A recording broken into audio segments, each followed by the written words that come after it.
Welcome to The Sober Unicorn. We are a gay hosted, all-inclusive podcast about sobriety and addiction recovery for the LGBT plus community and all of our allies. I am your host, Holden, and thank you for joining us today. Hey, it's Holden and I am an alcoholic. I hope everybody's doing well today. Today I am being joined by Sunshine Rainbow. Hi, everyone. My name is Sunshine Rainbow, and I am having a great day. I'm really excited to be on this podcast today. Good. Well, we're so happy to have you. Sunshine and I actually met via Instagram. We connected almost within a week of us building the Sober Unicorn Instagram. And she is an activist. She's an artist. She's a poet. She's part of the queer community. She's a great drag queen. She's kind of like all around, just kind of like this crazy performer, over the top person, which is incredible. So, why don't you tell everybody your, like, of course, your age, sobriety date, and what your drug of choice was? So I'm 26 years old, and um, I decided to quit drinking on New Year's Eve. On New Year's Day is when I quit drinking. Um, at the end of 2020 is when I was making that decision to quit, and then on 2021, at at the beginning of 2021, I went into 2021 with the mindset of being sober. And so it's been one whole year since I quit drinking. And um and yeah, I was I was drinking too much. Um and I needed to start healing. And in order for me to heal, I needed to quit drinking because that was my biggest problem. Yeah, I think as people that are alcoholics, we tend to drink too much in excess and way over the top. And congratulations to your 1 year of sobriety. Happened in January. Thank you. So, what? Of course, being somebody that's part of like the queer community, did being a person of in the queer community, did that play any part in like your sobriety and recovery? Um yes, it did because I surrounded myself with um other queer people who are sober, other queer people who are trying to become sober, and it helped me from the beginning. When I decided to quit drinking, I was starting to get into this relationship with this girl named Liv, and she's a really great person, and she doesn't drink. I was starting to get into this relationship, and this person didn't drink, and it knowing that this person didn't drink made it easier for me to be around this person, um, when I didn't feel like I needed to drink. Um, and like being around this person become a better person for myself, and also become a better person for the world in general. Um, and so, yeah, I decided to quit drinking to help myself, but also be a better person in this world.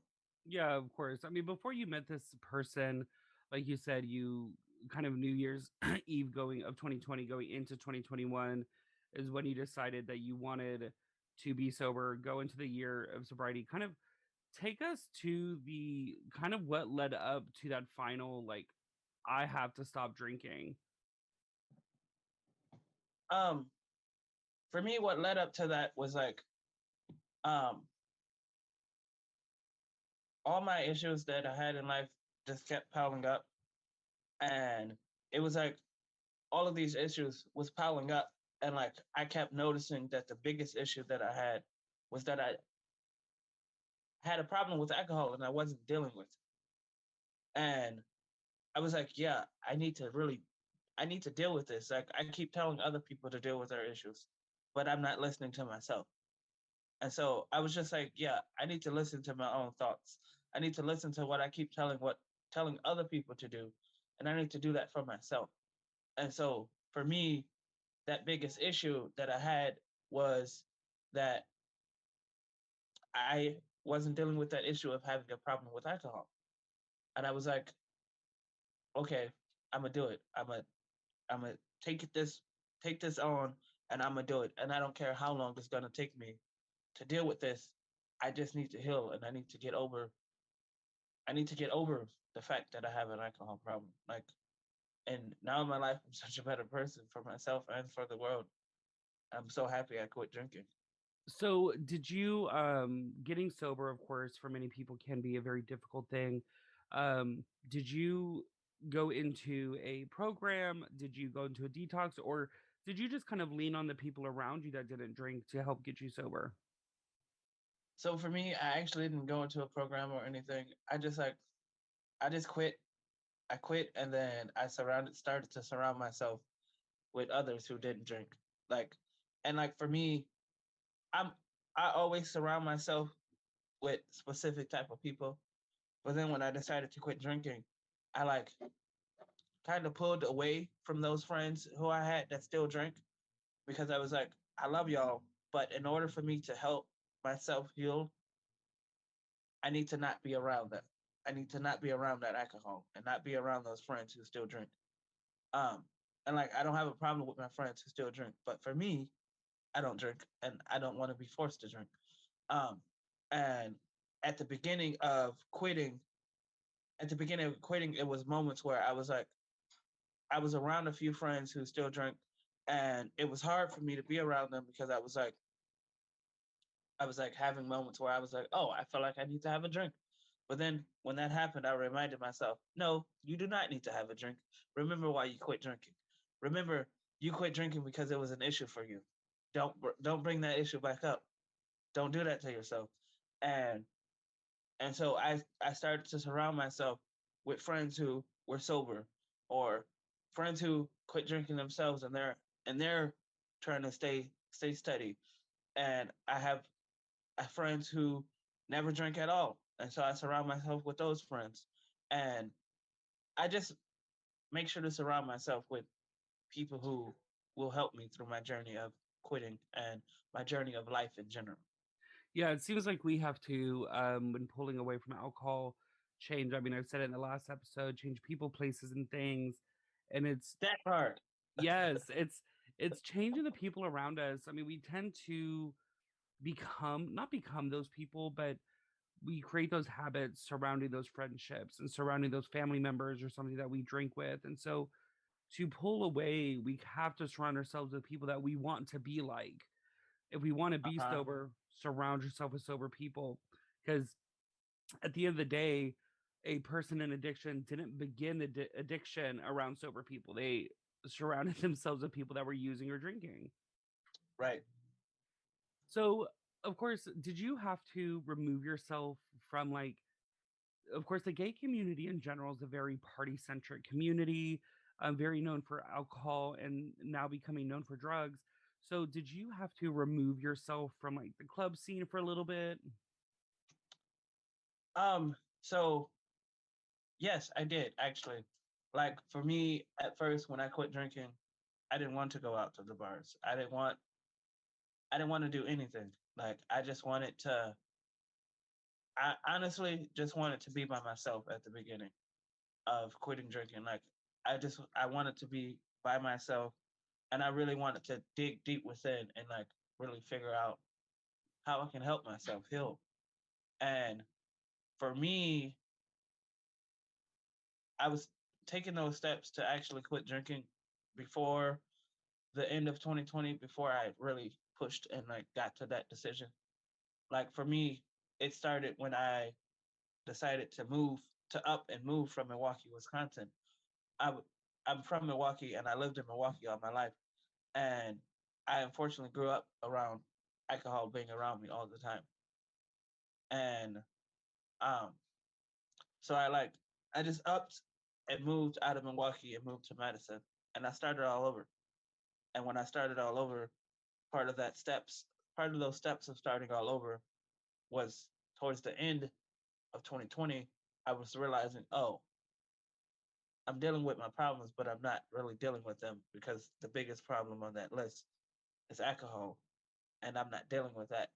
How can I deal with that? And then I started dealing with that by stepping away from going out to drag shows all the time at the bars and um, going to friends' houses to be at parties and stuff. And I also stopped inviting people into my house to have a party in my house because at times I had parties in my house and I was that person providing the alcohol to people and I was that person that was always drunk and always getting other people drunk and didn't really care. But then at some point I was like, look, you got issues. You need to deal with it. And I listened to myself and I started dealing with my issues. Yeah, I think yes, the alcohol of course is an issue for many of us, but I think deep down the issue was ourselves with coping mechanisms, with whether it's stress, relationships, or anything like that. So of course, you being a drag queen, you kind of had to remove yourself from the community, which probably affected your money a little bit. I mean, if you were a performer. So after you quit drinking, got sober, how were you able to reintroduce yourself back into the community with not allowing things to trigger you? Um, so the way that it helped me quit drinking was finding with the way that it helped me when I went back to bars and stuff. It helped me um fig what helped me is figuring out a way to substitute that drink, substitute that need to drink. So with drinking, I liked sweet drinks. I liked fizzy drinks. I liked drinks that looked really pretty. And so with not drinking, I decided, okay, I'm gonna make myself a cocktail, but not have alcohol in it. And I'm gonna enjoy that drink and I'm gonna sit at that bar and enjoy it and not be tempted by anything around me. And when people offer me drinks, I'm like, I say out loud confidently, I do not drink, do not offer me alcohol again. And if I ever go into a space and I feel uncomfortable and I feel like people are trying to pressure me to drink, I'm just gonna walk away and not be part of it. Like I can pick and choose who I be around and what I be around. And so when when I'm out at bars and I'm out at shows, I always get myself a glass of water and a Sprite and or ginger beer and lemonade. And um and I always confidently ask the bartender, "Hey, I don't drink. What do you have to offer to me that's not alcohol other than soda, other than juice? Like make me a cocktail that doesn't have alcohol in it." And the bartender is like, "All right, I'll make you one." And they make me a nice cocktail. And I'm like, "Thank you."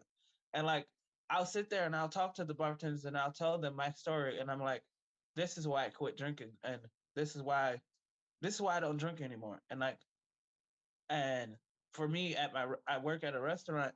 I was able to make a non-alcoholic cocktail there. And I like share with my coworkers that I quit drinking and why I quit drinking and that I wanted to make a cocktail that I can enjoy, but also our customers can enjoy who don't drink or don't want to drink.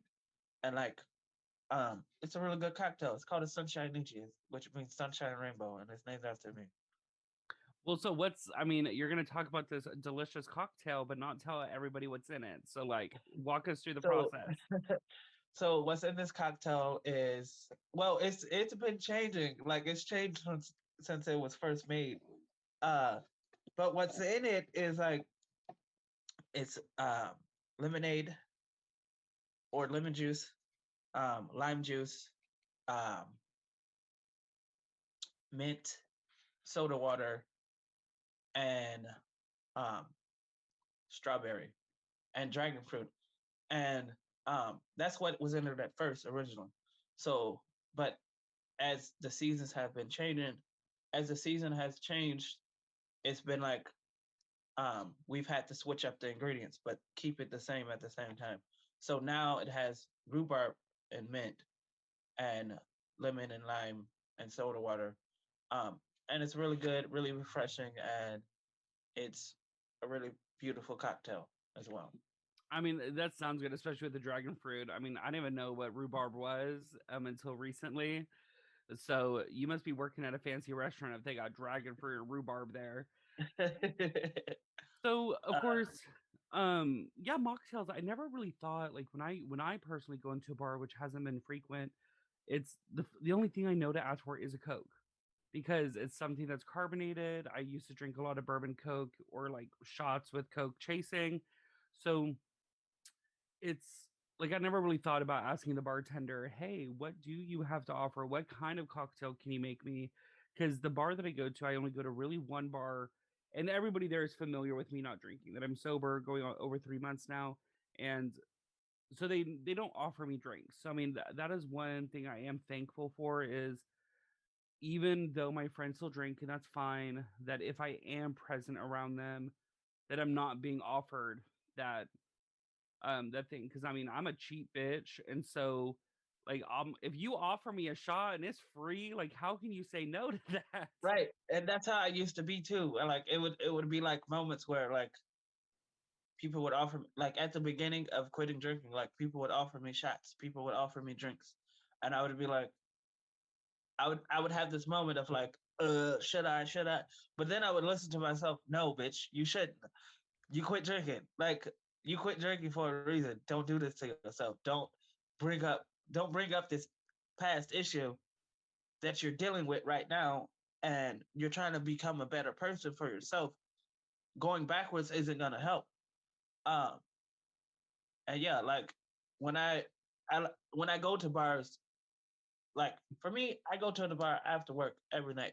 Like I work in between two bars. Like I work at a restaurant that's um right next to it is another restaurant that's also a bar called Tipsy Cow, and then on the other side it's another bar, cigar bar called Maduro. I go to both of those, and the bartenders and people who work there know that I don't drink. So when I go in, I go sit down and I just have a conversation with them because they work in the service industry too. So we can just sit there and talk to each other about our work days and shit, and I can just sit there and have a lemonade and ginger beer. They know that's what I drink. When I walk in, they're like, "All right, we got you," and they pour it up for me and give it to me. And it's like it's nice to be able to go into these spaces and feel comfortable sitting there, and one don't feel like I'm being judged because I don't drink, or uh, and also don't feel uncomfortable sitting in these places because I'm a trans woman. Like um because these places are run by straight people, but these straight people also support the queer trans community. And so when I am in these spaces and like um when I am in these spaces and if I feel uncomfortable at any point, I can just tell the people who work there and they'll make sure to like make me feel comfortable because one, I'm their friend, and then also I'm their customer as well. And um yeah, it's nice to go be able to go to spaces and like sit there and have a non-alcoholic cocktail. So do you think, I mean, touching on being of course a black trans woman, that when you were in maybe when you were drinking and you felt a fear of what people were thinking around you, do you think that made you drink heavier? It definitely did. Um, it definitely did because it was like, yeah, people would make me very uncomfortable at times when I was drinking. Like for me, I always knew I was trans, and so when I was around people and I would be in stressful situations where I felt uncomfortable and couldn't really escape the situation, I would drink to deal with it. I'd be like, all right, whatever, I'm gonna just have a drink and not think about it. Like, and yeah, for me, drinking was a coping mechanism. Like, it definitely was. Like, I would drink all the time just to deal with other problems that I had in my life, and I realized that drinking wasn't really solving those problems. It was just bringing them back up and causing more problems for me. So now that you're sober, when you are in places, do you find yourself being able to cope better now with uncomfortable situations now that you're sober? Yes, I find it easy to cope with uncomfortable situations. Um, for example, so if I'm in an uncomfortable situation, I'll talk about it out loud right then and there. I won't hold it in because holding it in won't solve anything. And I talk about it out loud, right then and there, right in front of the person who it's about, who is pissing me off or upsetting me and making me uncomfortable. And also another example is like if if I'm having a situation within myself, meaning I am depressed about something or I'm sad about something and I need help, I'll go reach out for help. I'll reach out for help by reciting my poems and telling my story through my poetry. And I'll I'll have these moments with myself where I'm having an anxiety attack within myself, or I'm having these moments of feeling defeated or not believing in myself. I'll tell myself out loud the reminders of to believe in yourself and love yourself and be kind to yourself. And I'll say these things out loud to myself, but I'll say them out loud to the world around me so that they can hear those things and we can help each other out. Like my goal in life is to help myself every single day, but also to help others around me so that they cannot be afraid to share their stories. So they cannot be afraid to reach out for help. And Yes, yeah, I mean, positive affirmations, I think, is so important to remind yourself your worth, remind yourself your beauty, look yourself in the mirror, tell yourself that you're proud of yourself, everything you've accomplished. Tell right, yourself you a bad bitch. Like whatever it takes to get your day started right. And the moment you start doubting yourself, just remind yourself the struggles that you've went through that you overcame and remain sober, because hmm, getting through sobriety, people think becoming sober is like a weak thing because we can't handle alcohol, but getting sober is like a hard fucking thing. And right. It's hard people, as fuck. yes, it is like people don't realize how fucking hard it is, especially day to day. The advertisements, the media, the fucking billboards. Go to a damn go to your local grocery store and like not drinking, and you realize on like every other aisle are end caps of wine, Right, beer. Like it's insane. right. Like in one, it's a grocery. It's in every grocery store. There's a whole section just for alcohol.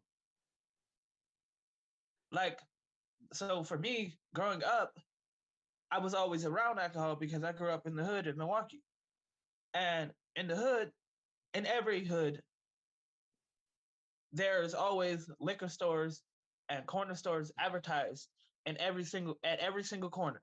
And so for me growing up, seeing liquor stores and corner stores that sold booze, sold like beer and shit at every single corner, it was like, what the fuck? Like, why am I seeing alcohol every single day? I'm walking out my house as a 16-year-old.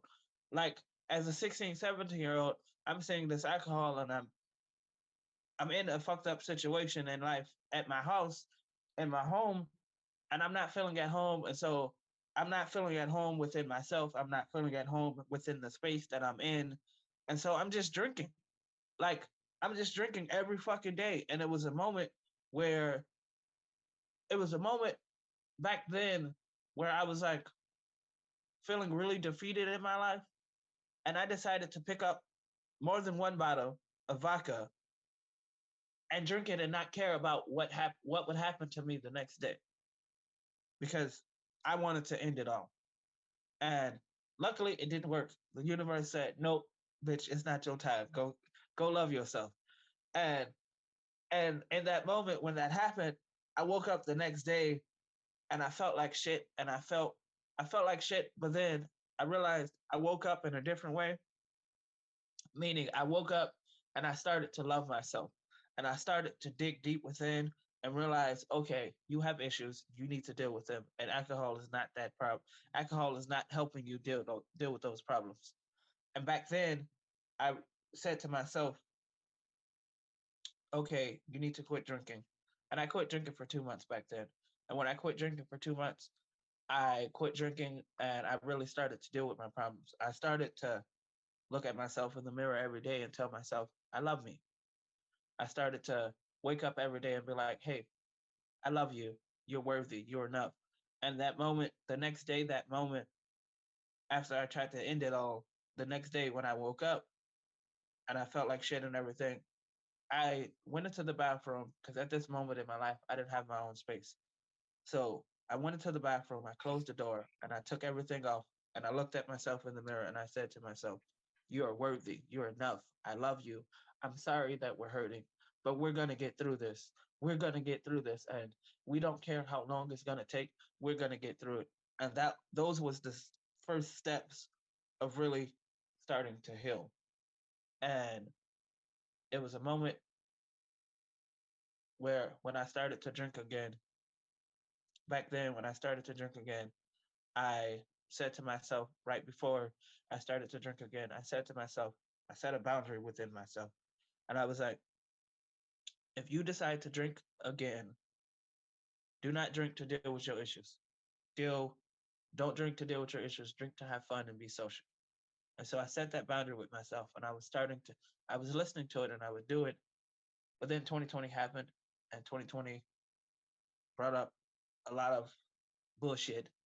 Um, and it brought back a lot of trauma. And 2020 was making me fall into a deep dark depression that I didn't want to be in. And I was drinking a lot, and I was noticing myself fall into this place that I was in back then. And I was just like, yeah, I don't want to be in this place again, so I need to deal with this. And that's when I started to realize, okay, yep, I need to deal with this. And I was like, this time I'm really gonna deal with it, and I'm not ever gonna drink again. And like, I'm happy I made that decision because I'm such a better person mentally and physically and spiritually. Like, I I'm able to help others heal better now that I feel like I'm healed. Yeah, I Uh, was gonna go with that. Like with the becoming sober, like what is your life like now with like newfound hope and aspirations and what you've been able to accomplish being sober with a clear mindset? um, so for me, I've been able to accomplish a lot of things. Some things specifically that I've been able to accomplish is I I've been putting myself out there more art wise. So for me, I'm an artist. I'm an artist, I'm an activist, I'm a poet, I'm a drag queen. And I started my own business. I started my own business called Sunny Ray Creations. And for me, Sunny Ray Creations represents all of the things that I do in life together. It brings them all together and it it represents who I am. It represents love. It represents kindness. It represents self-love. I'm all about spreading self-love. I'm all about spreading love and kindness to myself and teaching others to be kind to themselves and to love themselves and to reassure themselves that they're enough, they're worthy, they belong, to believe in themselves and to keep following their dreams. And for me, just being sober has helped me really realize that I'm a magical person and like I'm hurting, but I'm also healing. I'm also taking those steps to heal. And I'm finally at this point in my life where I feel like I'm healed and I can help others heal even better, but also making sure to stay healed and like continue to work on my healing.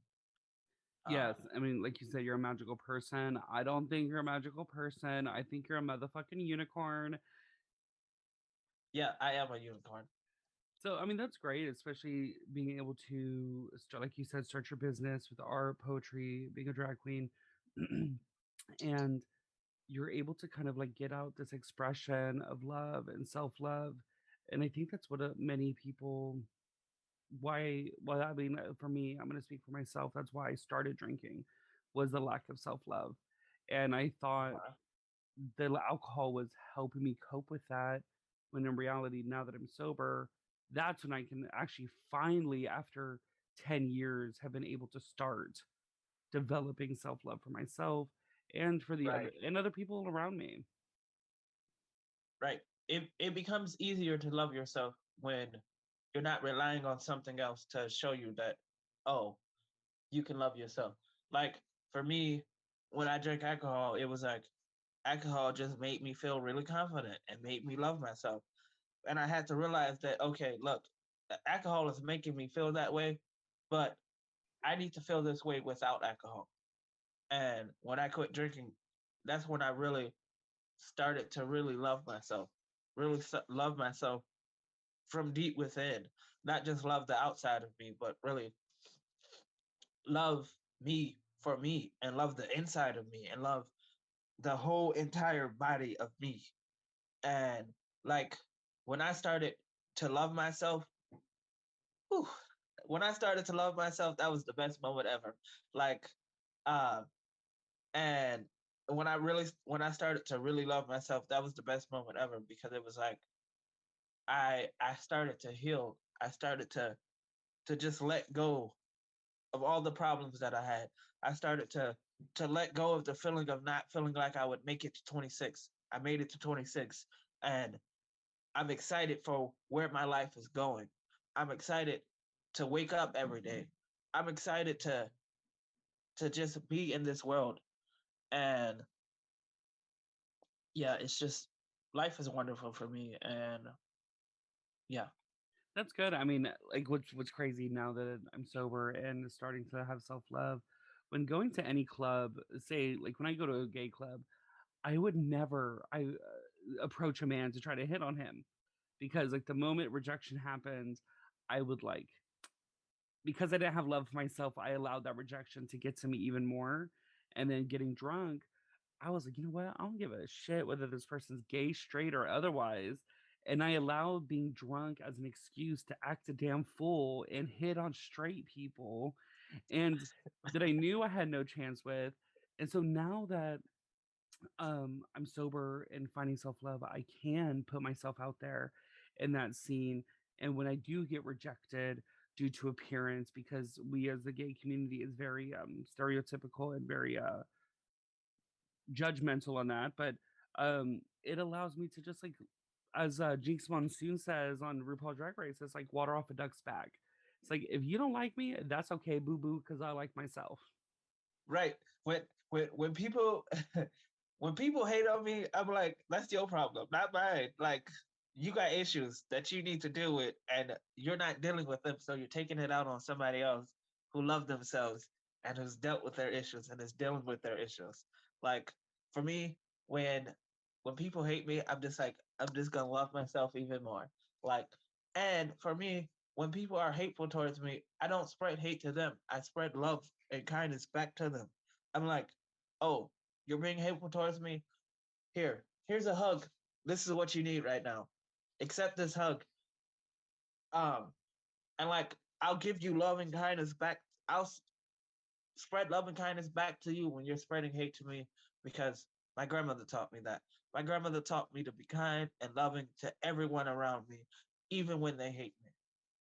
Your And grandmother was a very smart woman.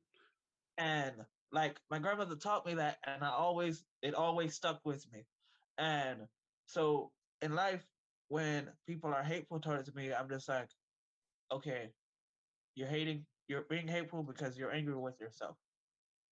Here's that love and kindness that you've been needing. Here's that hug that you needed.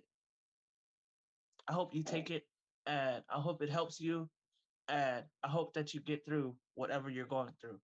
Because like for me in life, I'm the type of person who can read and feel other people's energy automatically when I walk into a space.